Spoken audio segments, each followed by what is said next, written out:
What's going on, family? Scrapbook Boxing Museum of the Forgotten Fisticuffs series. This is part 3 of my top 10 greatest fighters of all times. We're up to Henry Armstrong. And Henry Armstrong is my greatest welterweight champion of all times. He's rated number 4 in my all-time ranking list as the greatest fighter of all times.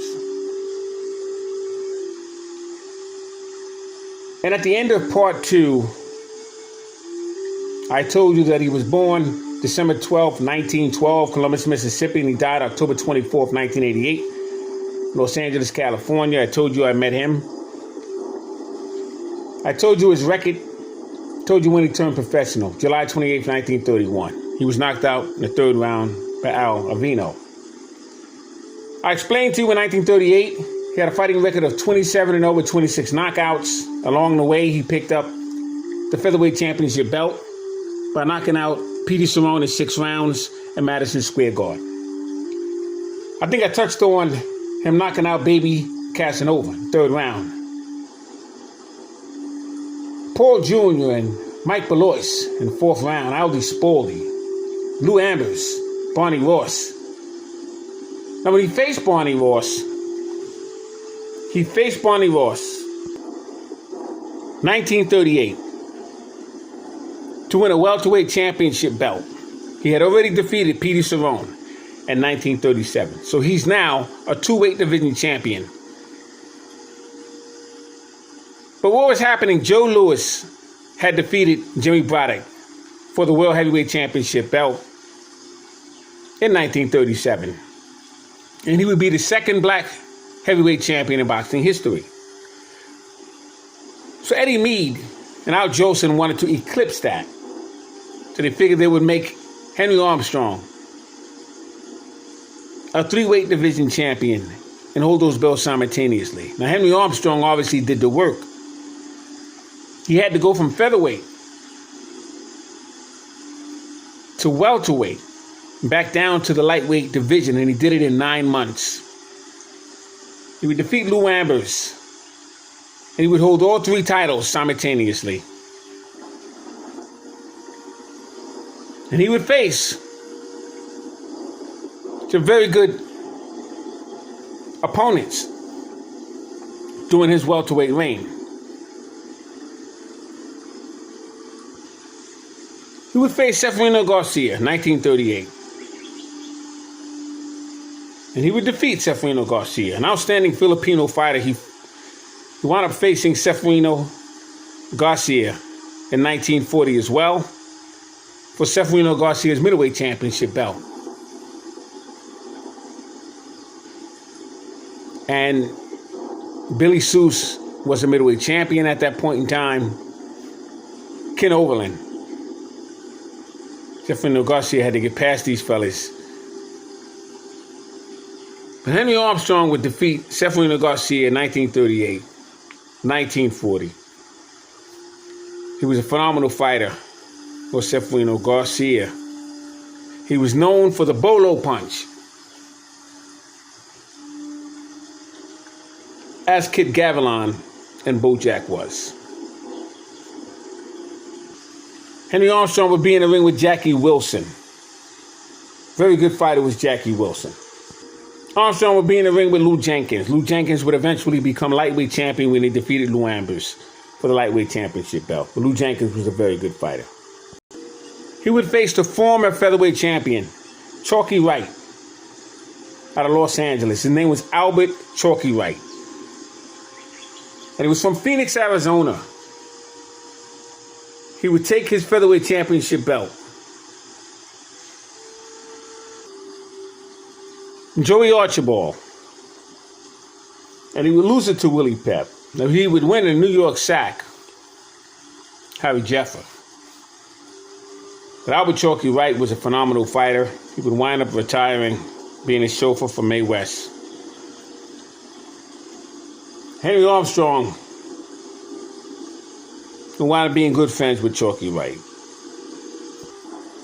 He'd face former junior lightweight champion Benny Bass. Benny Bass would lose his crown to Kid Chocolate. Benny Bass was out of Philadelphia. Good little scrapper was Benny Bass. Very good featherweight champion as well.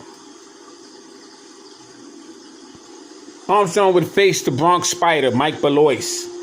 Had a brother by the name of Steve Belois who fought Ray Robinson. Belois brothers from the Bronx, New York, were outstanding fighters. He'd face Baby Arizmenzi. Fought him 6 times. Won 3, and Arizmenzi won 3. Arizmenzi became the New York SAC featherweight champion in 1932. And Armstrong would take the Mexican and California State featherweight championship away from Baby Arizmenzi. Armstrong would be in the ring with Luther Slugger White, who would face Sammy Engot, the NBA lightweight championship of the world. Slugger White was from Baltimore, Maryland, and he was a good slugger, good fighter. Armstrong would take the title, the featherweight championship belt, from Petey Cerrone, New York's Madison Square Garden, 1937, and knock him out in the 6th round, becoming the first black featherweight champion of the world. He'd take the lightweight championship away from Lou Ambers, Heckelmeyer, New York. They called him the Heckelmeyer Hurricane. Lou Ambers would get his title back from Henry Armstrong, because Armstrong would have 5 rounds taken away from him for alleged low blows. He would swallow tremendous amount of blood, both in the Barney Ross fight as well as the Lou Ambers fight. Armstrong was a warrior. Armstrong would eventually face Pedro Martinez, 1940.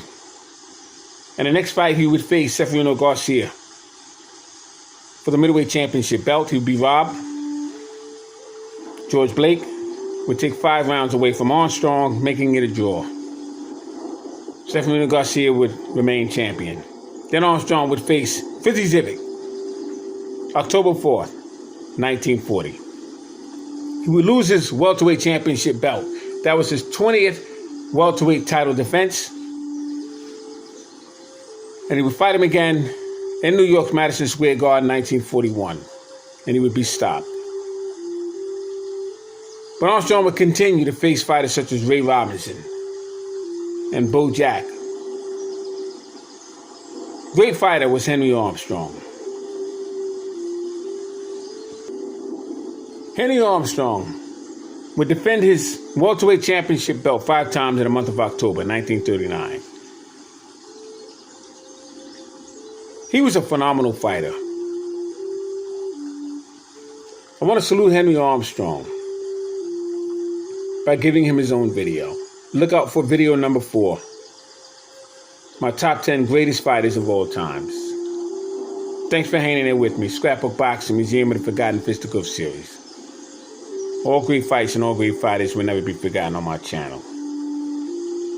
Salute to Henry Armstrong. He's my number 4 ranked greatest fighter of all times. Number 1 greatest welterweight champion. I have him right ahead of the Barbados Demon, Joe Walcott. Salute. I want a quick shout out to my brother Blood Boxing. Saw your welterweight series. Great job, brother. I just happen to have Henry Armstrong number 1, the Barbados Demon number 2. Salute to Curtis Anderson, Stormy B Man.